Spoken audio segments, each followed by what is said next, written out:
আসসালামু আলাইকুম, বিসমিল্লাহির রহমানির রহিম। সুপ্রিয় শিক্ষার্থীবৃন্দ, তোমরা যারা ষষ্ঠ শ্রেণীতে পড়ো, তোমাদের ইসলাম শিক্ষা বই থেকে পাঠ 2 হযরত আবু বকর রাদিয়াল্লাহু আনহু-এর জীবন আদর্শ নিয়ে আলোচনা করব। পরিচয়: হযরত আবু বকর রাদিয়াল্লাহু আনহু ছিলেন ইসলামের প্রথম খলিফা।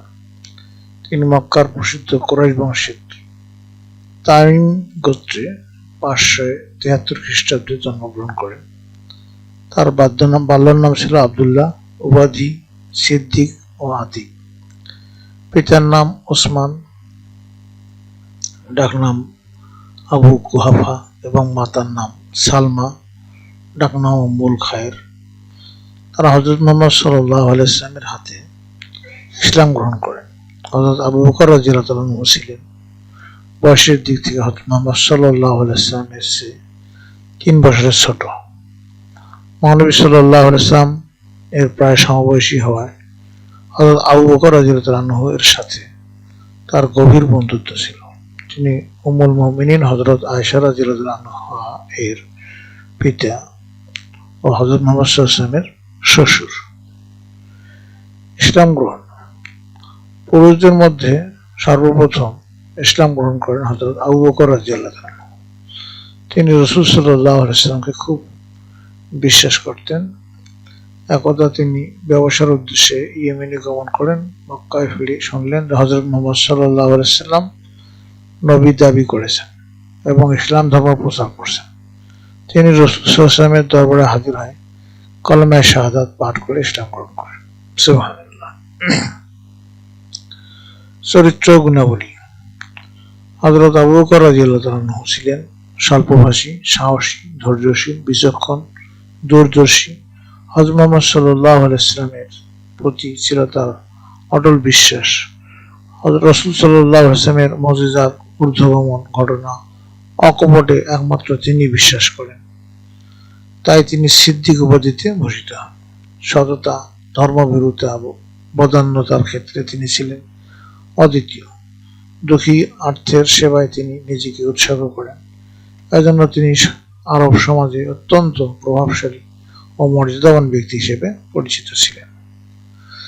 তিনি ছিলেন নম্র ও ভদ্র প্রকৃতির লোক। কোরআন পাঠের সময় তার 2 চোখ দিয়ে অশ্রু ঝরত। ইসলামের সেবায় হযরত আবু বকর সিদ্দিক রাদিয়াল্লাহু আনহু এর দান অতুলনীয়। তিনি ইসলামের জন্য তার সর্বস্ব বিলিয়ে দিয়েছিলেন। মসজিদে নববী, হযরত মুহাম্মদ সাল্লাল্লাহু আলাইহি ওয়াসাল্লামের বাসগৃহ নির্মাণ এবং তাবুক অভিযানে তিনি অর্থ ব্যয় করেন। তিনি হযরত বেলাল রাদিয়াল্লাহু আনহু সহ অসংখ্য কৃতদাসকে ক্রয় করে স্বাধীন ও মুক্ত করে দেন। এরপর ইসলাম প্রচার: ইসলাম গ্রহণের পর হযরত আবু বকর সিদ্দিক রাদিয়াল্লাহু আনহু রাসূল সাল্লাল্লাহু আলাইহি ওয়াসাল্লামের সঙ্গে ইসলাম প্রচারের কাজে নিয়োজিত হন। মক্কার আশেপাশের গোত্রে তিনি ইসলামের দাওয়াত দেন। হজের মৌসুমে বিভিন্ন তাঁবুতে গিয়েও তিনি ইসলামের প্রতি লোকদের আহ্বান করেন। তার ব্যক্তিগত প্রচেষ্টায় কুরাইশ বংশের নির্দিষ্ট যুবক ওসমান রাদিয়াল্লাহু আনহু, জুবাইর রাদিয়াল্লাহু আনহু, আব্দুর রহমান ইবনে আউফ রাদিয়াল্লাহু আনহু, সাদ রাদিয়াল্লাহু আনহু, তালহা রাদিয়াল্লাহু আনহুর মতো আরো অনেক সাহাবী ইসলাম গ্রহণ করেন। এরপরে মদিনায় হিজরত: হযরত আবু বকর সিদ্দিক রাদিয়াল্লাহু আনহু হযরত মুহাম্মদ সাল্লাল্লাহু আলাইহি ওয়াসাল্লামের হিজরতের সাথে ছিলেন। রাসূল সাল্লাল্লাহু আলাইহি ওয়াসাল্লামের হিজরতের আদেশ প্রাপ্ত হন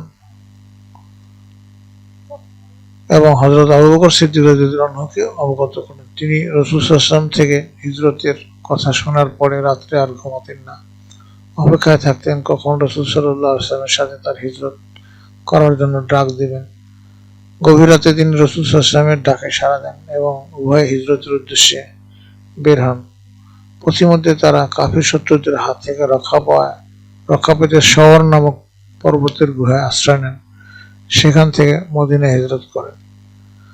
এরপরে খলিফা নির্বাচন: হযরত মুহাম্মদ সাল্লাল্লাহু আলাইহি ওয়াসাল্লামের ওফাতের পর হযরত ওমর রাদিয়াল্লাহু আনহু অন্যান্য সাহাবীগণ হযরত আবু বকর রাদিয়াল্লাহু আনহুকে খলিফা নির্বাচনের ব্যাপারে পরামর্শ করে তাকে 8ই জুন 632 খ্রিস্টাব্দে মুসলিম জাহানের প্রথম খলিফা নির্বাচন করেন।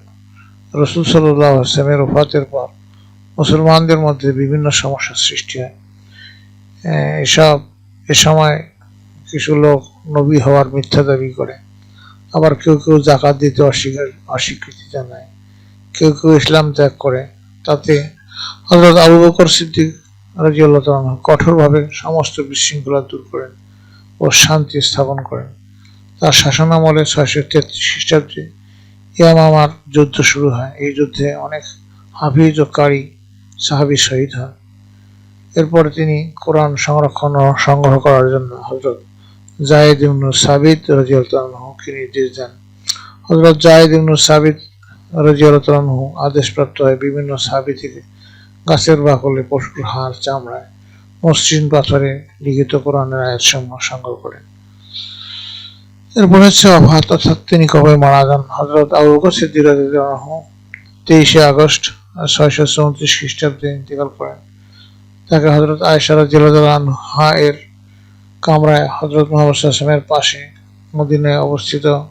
মদিনায় সমাহিত করা হয়। রাসূল সাল্লাল্লাহু আলাইহি ওয়াসাল্লামের ওফাতের পর হযরত আবু বকর রাদিয়াল্লাহু আনহু ইসলাম রক্ষায় অসাধারণ ভূমিকা পালন করেন। তার আদর্শ সকল মানুষের জন্য অনুসরণীয় ও অনুকরণীয়। প্রিয় শিক্ষার্থীবৃন্দ, তোমাদের কাজ শ্রেণীকক্ষে তোমরা কি করবে?